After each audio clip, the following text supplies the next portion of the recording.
माझ्याकडे 3000 रुपये शिल्लक आहेत। अगं पर हे ठेवा, घ्या। अगं तुझ्याकडे एवढेच आहेत ना? हो, पण आता पगार झाले की येतीलच की अजून। तोवर ह्यातून जेवढं गरजेचं सामान आहे तेवढं आणा, घ्या। आता लई जपून खर्च करायला पाहिजे बघ। पण गरजेच्या गोष्टी आणाव्याच लागतील ना। वहिनी, मी कामाचं काहीतरी लवकरच बघतो, तोवर तुम्ही सांभाळून घ्या। काय भाऊजी, अहो तुम्ही एवढं मनाला लावून घेऊ नका। आपल्या माणसांना आपणच सांभाळून घ्यायचं ना। काही काळजी करू नका, होईल सगळं व्यवस्थित। मी शाळेत जाते।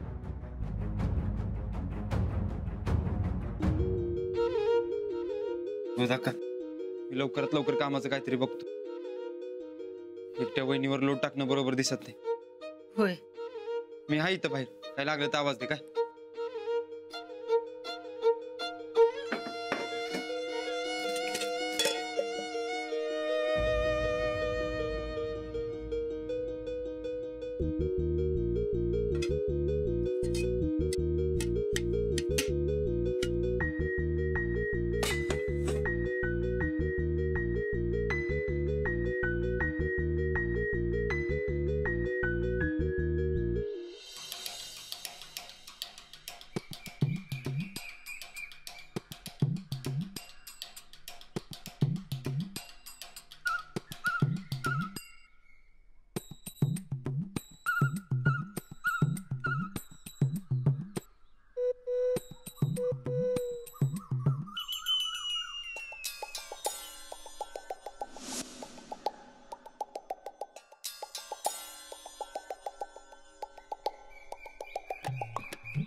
मामाजी,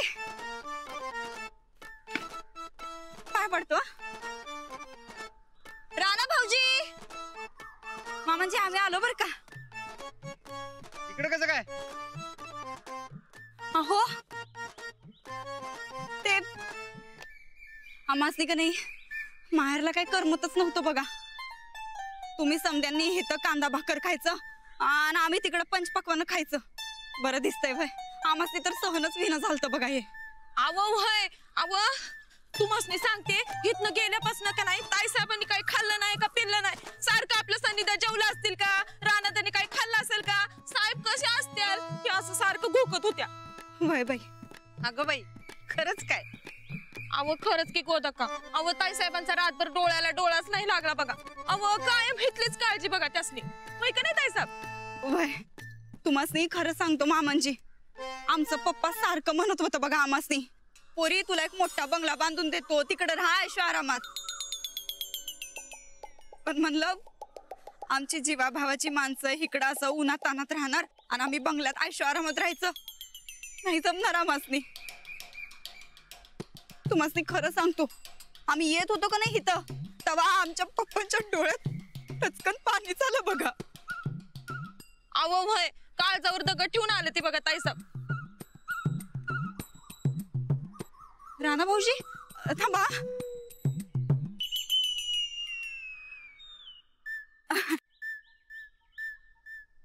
राणा भाऊजी, काल होळी होती, पुरणपोळ्या केलत्या।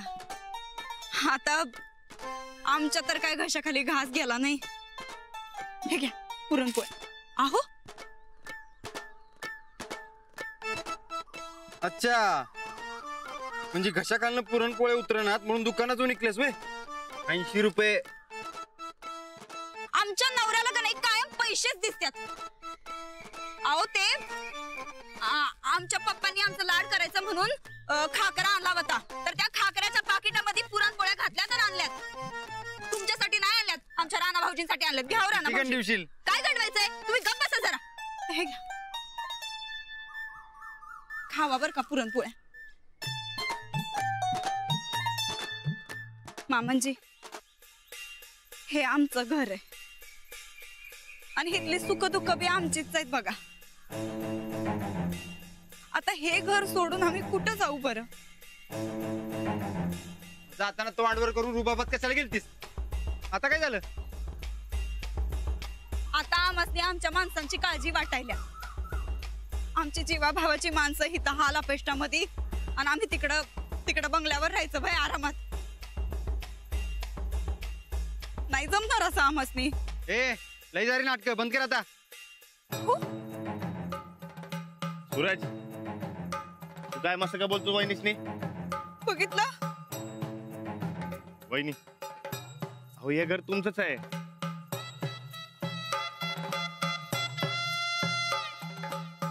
तुमच्याशिवाय हे घर पुरं नाही. आम्हाला तुम्ही घरात पाहिजे.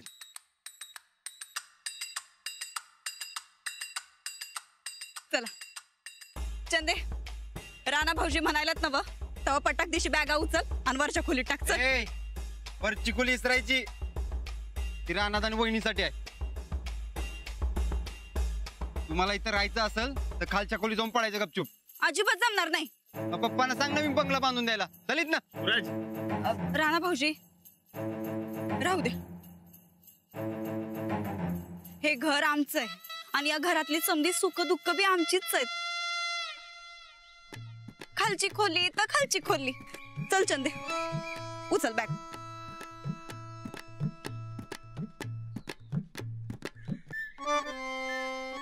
खालची खोली म्हटलं ना वा? हा ते चप्पल घालायलोय, चप्पल.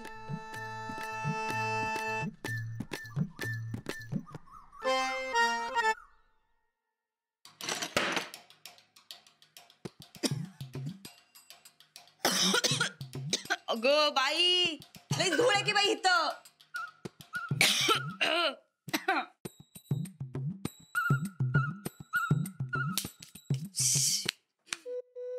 ए सरक, कॉटे बाई इथं जरा आराम करू दे आम्हाला जरा आधी. वहिनी,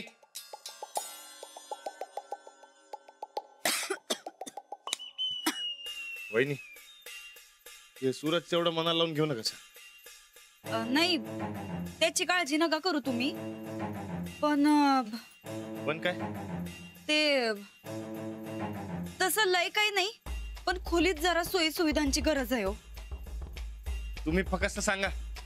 हा म्हणजे लय काही गोष्टी नाही, पण जरा काही गोष्टी आहेत त्याची लिस्ट देतो.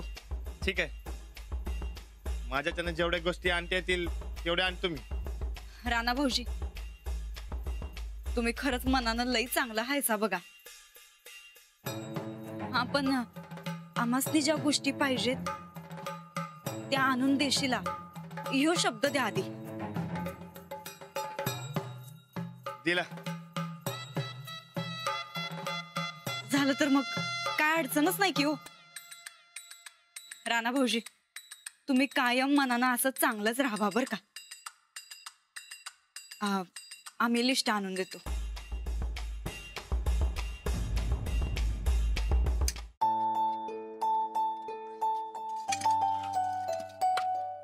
बरकत, तेवढंच 2-4 वाफ झालं तरी लय झालं बघ.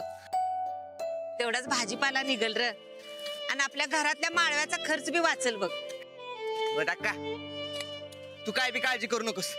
आपल्या घराला पुरल एवढा भाजीपाला नक्की पिकणार भीत.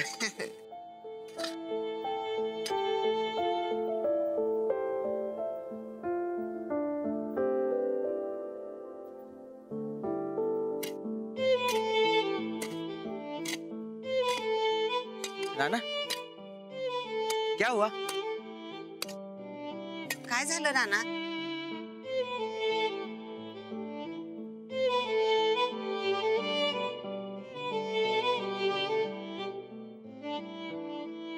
का ती घरचं काय सामान आणायचं होतं का?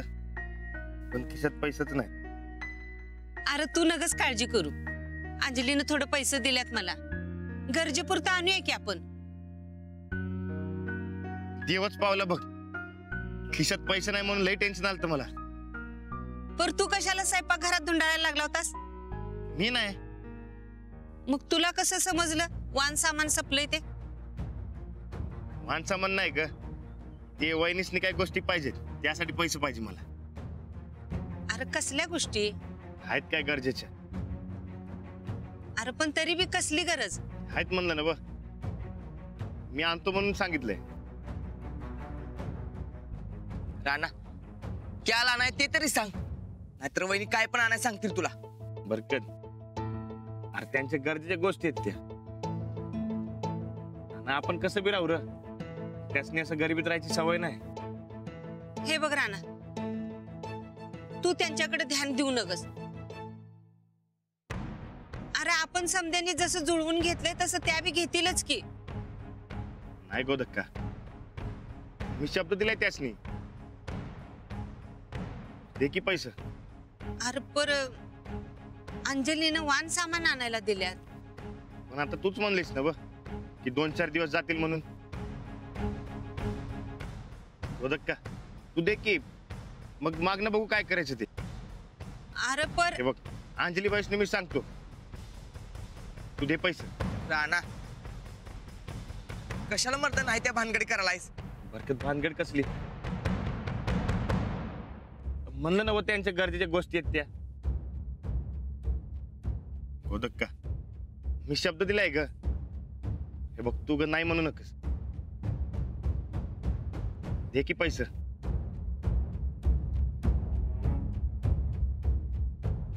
बर चल.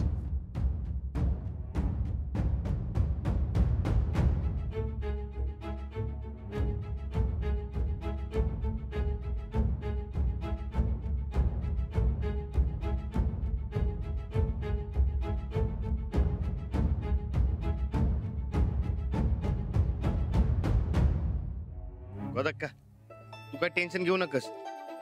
2-4 दिवसात दुसरी जोडणं कर तू काहीतरी. येऊ काय? चल रे.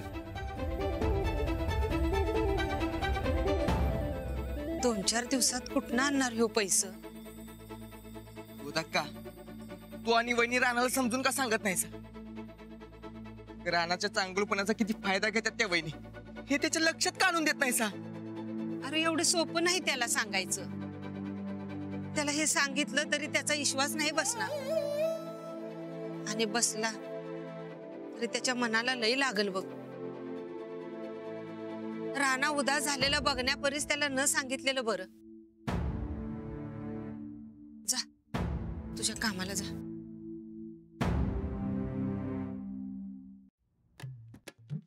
राणा भाऊजींवर आमचा लई विश्वास आहे बघ चंदे. नाही आता आम्ही सांगितलंय म्हणल्यावर अख्ख्या गोष्टी गावभर हुडकत्याल आणि आमच्या पुढ्यात अशा हजर करत्याल बघ. आव पण राणादाकडे तर पैसे बी नाही, मग काय आणणार ढेकळ? पैसे पैदा करत्याल पण आणत्याल. तू नुसतं बघ ग चंदे, तयारीला लागतो आता. असं म्हणतायसा? मग ताईसा मला बी का नाही 1-2 गोष्टी पाहिजे ती. तुम्ही राणादासनी फोन करतासा काय? करा की.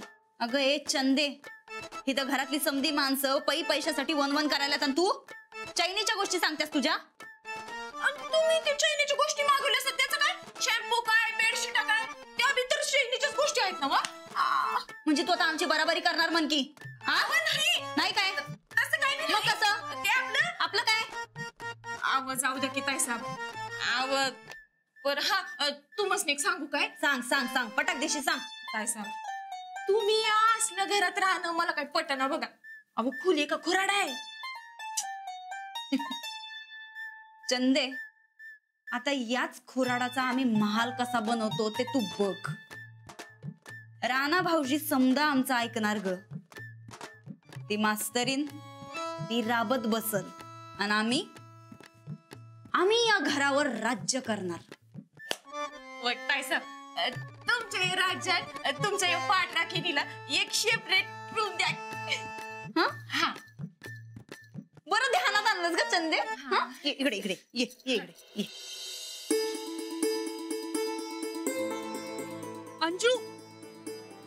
अंजली, अरे तू जॉईन झालीस?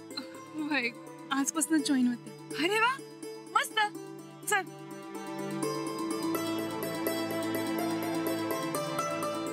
अंजू, अगं आईचा फोन आल्यावर कळलं मला. हे असं कसं झालं ग सगळं?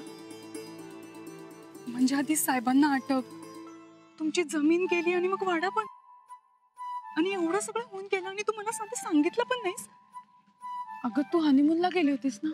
अगं पण माझ्या मैत्रिणीच्या आयुष्यात एवढी उलटपालट होत होती आणि मला काहीच माहित नव्हतं. अगं काही हरकत नाही, तू एवढं आपुलकीने विचारलंस हेच खूप महत्वाचं आहे.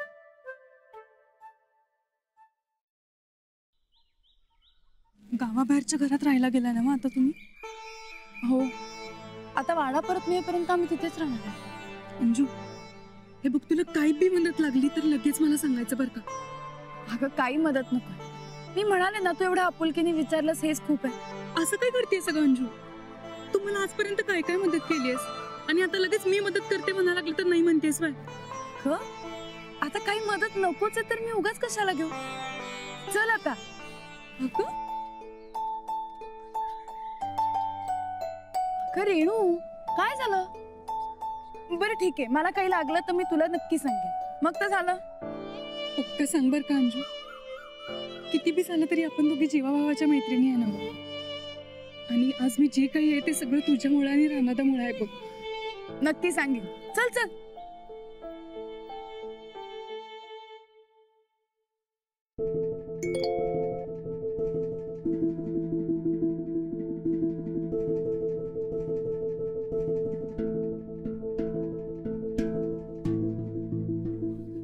अंजू, काय झालं? काही नाही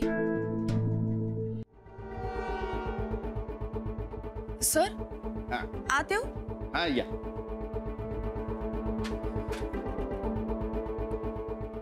या या या पाठक गायकवाड बाई, बोला काय सेवा करू मी आपली? सर माझा पगार अजून जमा नाही झाला. घराचे पैसे जमा नाही झाले? असं कसं होईल? पण माझे झाले म्हणजे तुमचे जमा व्हायलाच पाहिजे ना. हो म्हणजे मला मेसेज आलाय पण कमी पगार जमा झाला. अहो पाठक गायकवाड बाई, कमी काम केल्यावर कमीच पैसे जमा होणार ना. सगळे कसे होतील? म्हणजे तुमच्या सुट्ट्या किती झाल्या बघा, तसा मला रिपोर्ट द्यावा लागला ना वरती. अहो पण माझ्या पगारी सुट्ट्या होत्या. असं का? हो. नाही म्हणजे मला ते नीट बघावं लागेल ना. पण अहो पण हे बघा पाठक गायकवाड बाई, एकतर साहेबांनी घोटाळा केलाय. सर आबांनी घोटाळा केला नाहीये. अहो हे तुम्ही म्हणताय हो, पण कोर्टानं अजून त्यांना निर्दोष सिद्ध करायचंय ना. एकतर आजकाल घोटाळ्यांचे दिवस आहेत, वाचताय ना पेपरला. त्यात आणखी एक घोटाळा नको. म्हणजे काय म्हणायचंय तुम्हाला? हे बघा, मला काहीही म्हणायचं नाही आणि मी म्हणणारही नाही. तुम्ही समजूतदार आहात ना. मग साहेब जसं काहीही न करता अडकलेत ना, तसं मी कुठे अडकायला नको. विनाकारण माझ्या मागे चौकशी लागायला नको. तुमच्या वर्षभरातील किती सुट्ट्या शिल्लक आहेत, त्या पगारी आहेत की बिनपगारी आहेत, हे एकदा मला नीट पाहायला पाहिजे की नको? हा सराव खूप साधा सरळ हिशोब आहे. हे बघा पाठक गायकवाड बाई, मला माझ्या पद्धतीनं काम करू द्या. अहो तुमच्या ज्या काही सुट्ट्या शिल्लक आहेत ना, त्या खरोखरच जर पगारी सुट्ट्या शिल्लक असतील तर त्या तुमच्याच खात्यात जमा होतील ना, माझ्या नाही. पण मला आत्ता पैशांची खूप गरज आहे सर. गरजेपेक्षा नियम महत्वाचे. मला कुठल्याही प्रकरणात अडकायचं नाही आणि असं तुरुंगातही जायचं नाही. सर आम्ही आता या पगारावर खूप अवलंबून होतो. आता एवढ्या कमी पैशात काय करू? हे बघा पाठक गायकवाड बाई, अहो किरकोळ पैशासाठी तुम्ही असे वादविवाद करू नका हो. गायकवाडांना शोभत नाहीये. शिवाय साहेबांचं एक नेहमीचं वाक्य आहे, कुठलंही सांगा, जे काय होईल ते नियमाप्रमाणेच होईल. मग आता नियमाप्रमाणे तुम्ही वर्गावर जायला पाहिजे की नको? हा